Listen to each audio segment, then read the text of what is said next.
النهارده هنعمل مع بعض بيف بيكن. البيكن عموما بيجي من منطقة البطن، فانا استعملت الفلات بتاع البريسكت او طرف الدوش الاخير، وممكن نستعمل كمان لحم الضلوع. البيكن عموما بيتعمل له كيورنج، والكيورنج ده بيستخدموا فيه نيترات الصوديوم او البينك سولت. نيترات الصوديوم مضرة جدا، ولو استخدمت غلط ممكن تبقى سامة وتسبب اضرار عنيفة قوي. النهارده احنا هنعمل كيورنج من غير نيترات الصوديوم او البينك سولت، وهنعمله بمادة طبيعية. يلا بينا نشوف هنعمله ازاي. احنا كده هنعمل البراين او محلول النقع بتاعنا. هنجيب 4 لتر مية، وهنحط بودرة كرفس. كل كيلو لحمة هنحط له 10 جرام بودرة كرفس، وملح ناعم. كل كيلو لحمة هنحط له 20 جرام ملح ناعم. هنقلب كويس المحلول ده عشان كل حاجة تدوب في بعضها.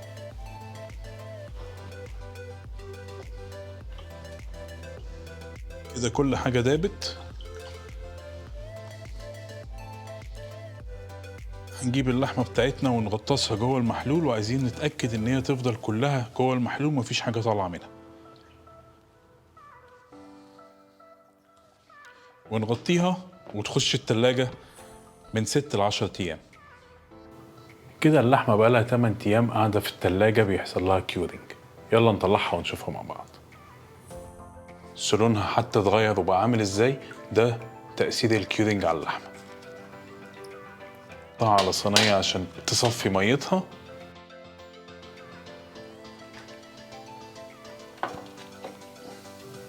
دلوقتي هنحط اللحمة في مية فترة لمدة ساعتين عشان نخلص من أي ملوحة زيادة خدتها في ال8 أيام اللي هي قعدت فيهم في الكيورنج. كده فات ساعتين. أنا في الفترة دي جهزت السموكر وشغال على 225 فahrenheit، وهنحط اللحمة فيها لغاية ما توصل ل 150، وبعد كده نطلعها.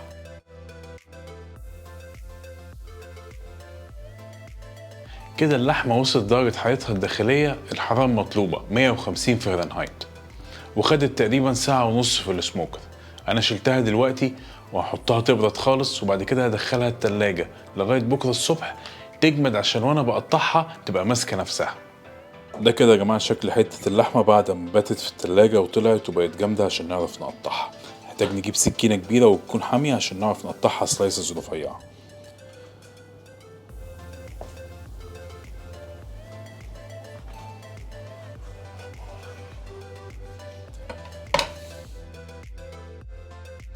وده كده شكلها من جوه بعد ما استوت على 150.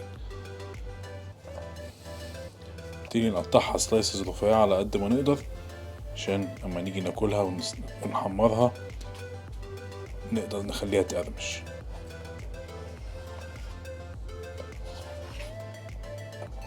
بسم الله، الحتة بقت عاملة ازاي. انا طبعا مش هقطعها بالسكينة، انا عندي سلايسر فهقطعها بسلايسر، ولو ما عندكوش سلايسر ممكن تاخدوها عند اي حد يقطعها لكم. بصوا يا جماعة، ده شكل السلايس اما يتعمل بسلايسر. كده احنا وصلنا لاخر الفيديو بتاعنا النهاردة. ناخد بالنا يا جماعة ان لو الحتة كبرت او سمكها زاد عن اللي انا عاملها، انا الحتة دي تقريبا كانت 2 كيلو ونص، 8 ايام كانت معقولة عليها. لو وزنها زاد معاكوا عن كده اعمل حسابك هتقعد فترة اطول، ولو وزنها قل هتقلل ال8 ايام دول، ممكن تعملها 6 ايام او 5 ايام. جربوها وقولوا لي رأيكم، وسيبوا لي لو ليكوا اي اسئلة سيبوها لي في الكومنتات وهرد عليها ان شاء الله. سلام.